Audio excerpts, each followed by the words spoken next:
In today's video, we will be going through a full day of eating while trying to get shredded. In order to get shredded, we need to be in a calorie deficit. A calorie deficit is when we expend more calories than we eat. In order to find this, we estimate our calorie maintenance and then deduct 300 to 500 calories off that total. In my instance, that is 2,570 calories. Protein will be at 2.5 grams per kilogram, which works out to be 200 grams. Fats will be at 0.75 grams per kilogram, which works out to be about 60 grams.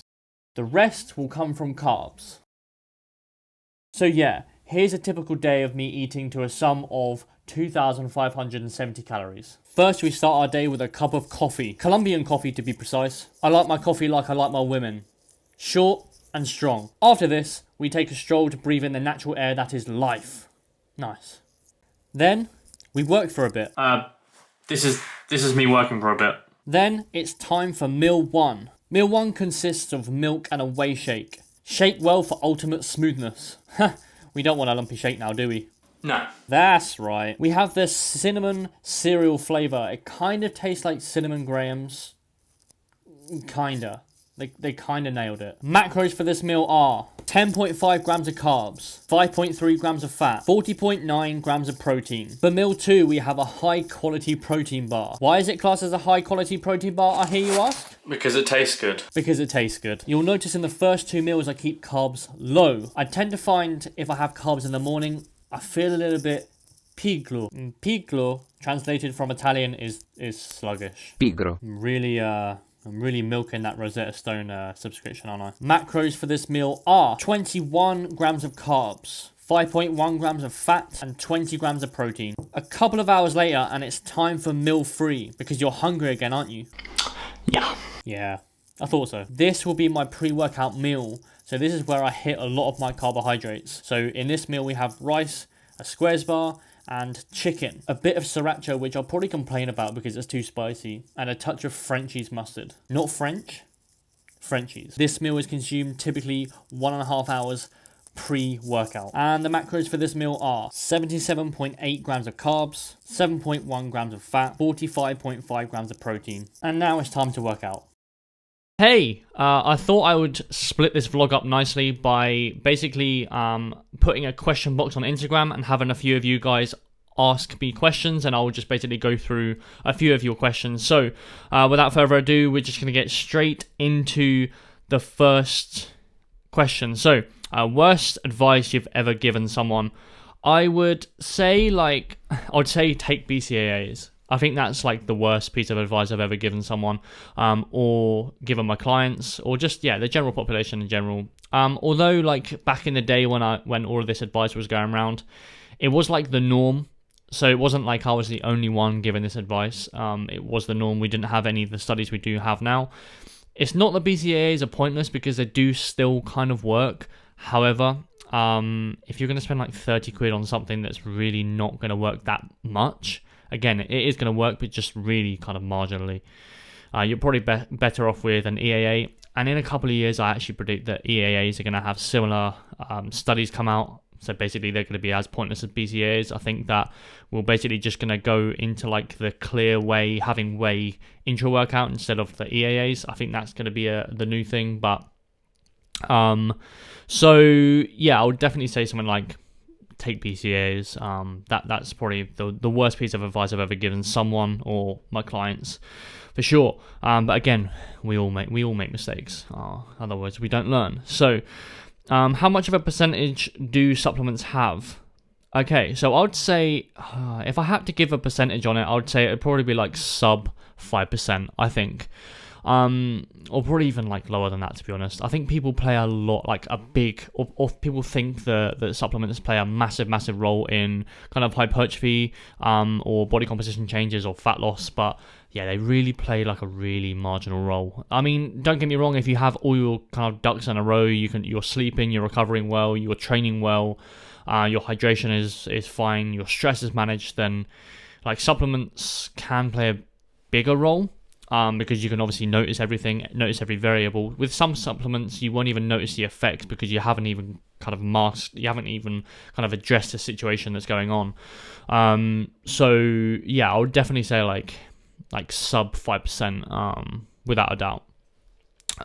So basically, just get everything nailed before you look at supplements is the best bet. Okay, favorite 3 day a week split to gain muscle. Okay, cool. So the obvious one would be a full day a full day times 3, right? So yeah, you're probably looking at that split.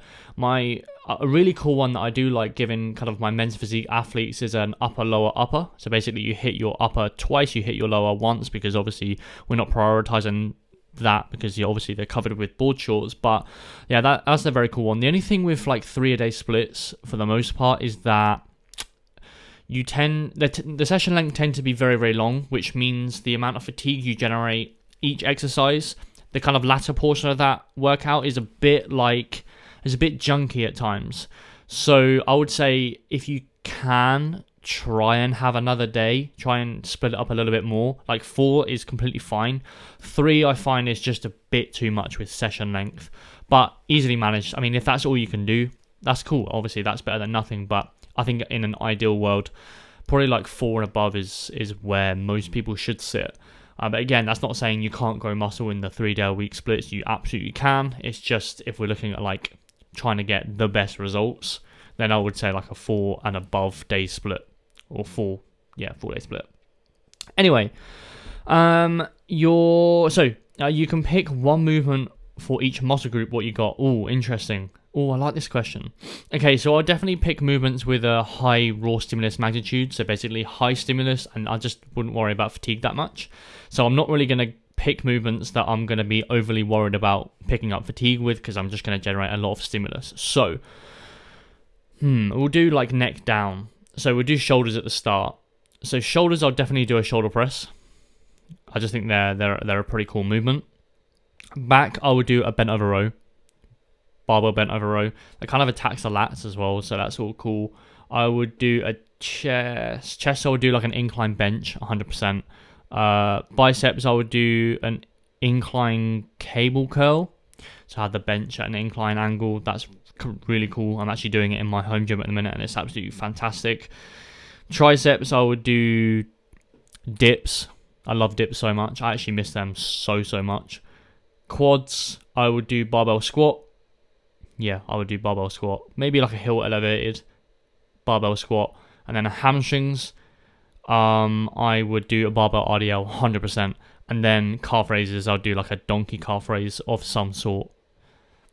That was pretty good. That's a pretty good program. If you could fit that in, fit them all in equally.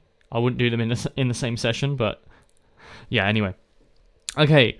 So where do you see yourself in 5 years' time? Wow. Okay. Number one, I want to be financially kind of independent, right? I don't want to answer to anyone. I just want to be in a place where money isn't really like a thing for me. It just kind of occurs, right? I just want to be financially kind of, I suppose it would be independent. And in the next 5 years, me and Nat will probably be looking for like the kid route. So I really want to, and this might get like really, really deep. I really want to spend as much time as possible with my kid. So I really want to like properly like hustle or like grind now, so that I have the opportunity to be in kind of a financially cool position, but also I can spend a lot of time with my kid or kids. That is like the ultimate goal to me, and I thought about, or I do think about this a lot, that I would rather like sacrifice my kind of 20s, or I sacrifice my like teens. I've sacrificed really my 20s for the hustle, for the game, and in my like 30s and 40s and 50s, I really want to just not sit back and relax. 100% not. I'm never going to do that because I'm just not that way inclined. But definitely, what would be the word? Just kind of be there for my kid, and again, be financially independent. But yeah, that got really deep. Anyway, let's get back to the vlog. Let's get back to you watching me eat for a bit.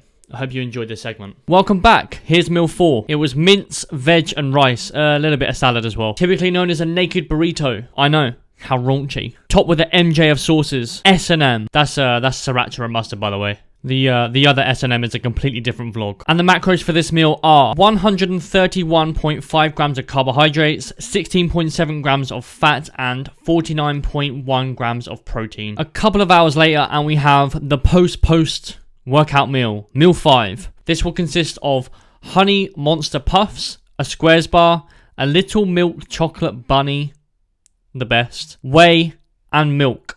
This is typically 2 hours pre-bed, so the meal doesn't interfere with sleep. And this gets us to a grand total of 2,590 calories.